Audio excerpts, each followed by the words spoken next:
অন্নপূর্ণা যোজনার ৩,০০০ টাকা প্রত্যেক মাসে পেতে হলে এই শর্তগুলো এবার আপনাকে মানতেই হবে। আজকের এই প্রতিবেদনেই পরিষ্কার হয়ে যাবে কারা অন্নপূর্ণা যোজনার টাকা পাবেন আর কারা পাবেন না। যদি অন্য কোনো ভাতা পান তারাও কি অন্নপূর্ণা ভান্ডারের টাকা পাবেন নাকি পাবেন না? বাড়িতে কটা রুম থাকলে অন্নপূর্ণা ভান্ডারের টাকা মিলবে না? আপনি কি চাকরি করেন? তাহলে অন্নপূর্ণা ভান্ডারের টাকা আপনার কপালে কি জুটবে? আয় থেকে বয়স, জমি, চাকরি জেনে নিন প্রত্যেকটা টার্মস অ্যান্ড কন্ডিশন সবটা পরিষ্কার করে জানিয়ে দিলেন মুখ্যমন্ত্রী শুভেন্দু অধিকারী। আর কোনো ভনিতা নয়, কারা পাবেন এই টাকা আর কারাই বা বাদ পড়বেন।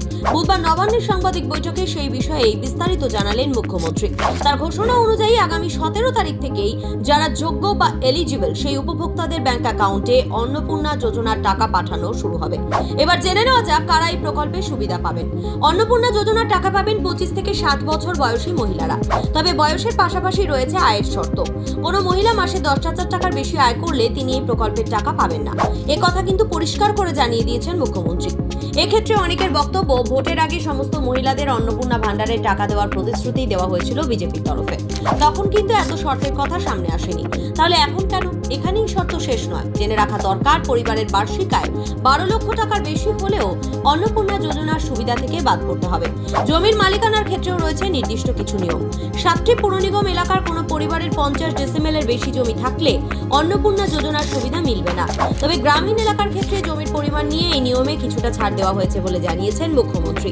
শুধু আয় বা জমি নয়, চাকরির ক্ষেত্রেও রয়েছে গুরুত্বপূর্ণ সব শর্ত। কেন্দ্র বা রাজ্য সরকারের অধীনে পঞ্চায়েত বা পুরসভায় সরকারি কিংবা সরকারি সাহায্যপ্রাপ্ত শিক্ষা প্রতিষ্ঠানে কর্মরত হলে এই প্রকল্পের টাকা পাওয়া যাবে না। একইভাবে স্থায়ী সরকারি চাকরিতে থাকা পরিবারের ক্ষেত্রেও রয়েছে বাদ পড়ার নিয়ম। তবে ঠিকা শ্রমিকদের ক্ষেত্রে রয়েছে কিছুটা স্বস্তির খবর। কোন সংস্থায় কর্মরত ঠিকা শ্রমিকের পরিবারের সদস্যরা অন্নপূর্ণা যোজনার জন্য আবেদন করতে পারবেন। এবার আসা যাক অন্য ভাতা পাওয়া মহিলাদের ক্ষেত্রে কি নিয়ম। 25 থেকে 60 বছরের মধ্যে কোনো মহিলা যদি 3,000 টাকার কম সরকারি ভাতা পান, যেমন বিধবা ভাতা 1500 টাকা, তাহলে তিনি আলাদা করে সেই ভাতা এবং অন্নপূর্ণার 3,000 টাকা দুটো পাবেন না। তাকে অন্নপূর্ণা যোজনার 3,000 টাকাই দেওয়া হবে। তবে দুটি ক্ষেত্রে এই নিয়মে বিশেষ ছাড় থাকছে। দিব্যাঙ্গ ভাতা যারা পান তারা দুটি ভাতাই পাবেন। পাশাপাশি পিএম কিষাণ নিধি যোজনার আওতায় থাকা কৃষক পরিবারের মহিলা সদস্যরাও অন্নপূর্ণা যোজনার 3,000 টাকা পাবেন। বাড়ির ক্ষেত্রেও কিছু শর্ত রয়েছে। 3 কক্ষের বাড়ি থাকলে সাধারণভাবে অন্নপূর্ণার টাকা না দেওয়ার কথাই বলা হয়েছিল। তবে গ্রামীণ এলাকার ক্ষেত্রে এই শর্তেও কিছুটা শিথিল করা হয়েছে বলে জানিয়েছেন মুখ্যমন্ত্রী। এখন প্রশ্ন, টাকা কবে থেকে ঢুকবে? মুখ্যমন্ত্রী জানিয়েছেন আবেদনপত্রের যাচাই বাছাই এখন প্রায় শেষ পর্যায়ে। যাদের ভেরিফিকেশন সম্পূর্ণ হয়েছে এবং যারা যোগ্য তাদের অ্যাকাউন্টে আগামী 17 তারিখ থেকে টাকা পাঠানো শুরু হবে। অর্থ দপ্তর জেলা ধরে ধরে সরাসরি ব্যাংক অ্যাকাউন্টে টাকা পাঠাবে।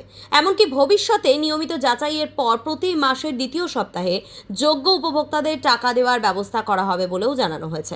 অর্থাৎ একবার আবেদন করলেই বিষয়টি শেষ নয়, যোগ্যতা যাচাইয়ের প্রক্রিয়াও চলবে। এর আগে জুলাই মাসে 1 কোটিরও বেশি মহিলার অ্যাকাউন্টে অন্নপূর্ণা যোজনার টাকা পৌঁছেছিল। যোগ্য হয়েও অনেকে টাকা পাননি বলে অভিযোগ ওঠার পরেই ফের যাচাইয়ের কাজ শুরু হয়। মুখ্যমন্ত্রীর দাবি আগামী কিস্তিতে উপভোক্তার সংখ্যা আরও বাড়বে। পাশাপাশি উপভোক্তাদের অভিযোগ জানানোর জন্য একটি অভিযোগ পোর্টাল তৈরির কথাও জানিয়েছেন মুখ্যমন্ত্রী। এই বিষয়টি দেখার দায়িত্ব থাকবে বিডিওদের ওপর। গোটা বিষয়টি নজর রাখবেন মুখ্য সচিব।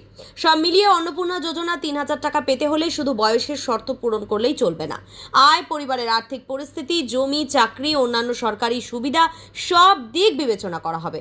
আর যারা সমস্ত শর্ত পূরণ করছেন তাদের ভেরিফিকেশন শেষ হলেই সরাসরি ব্যাংক অ্যাকাউন্টে পৌঁছে যাবে অন্নপূর্ণার টাকা।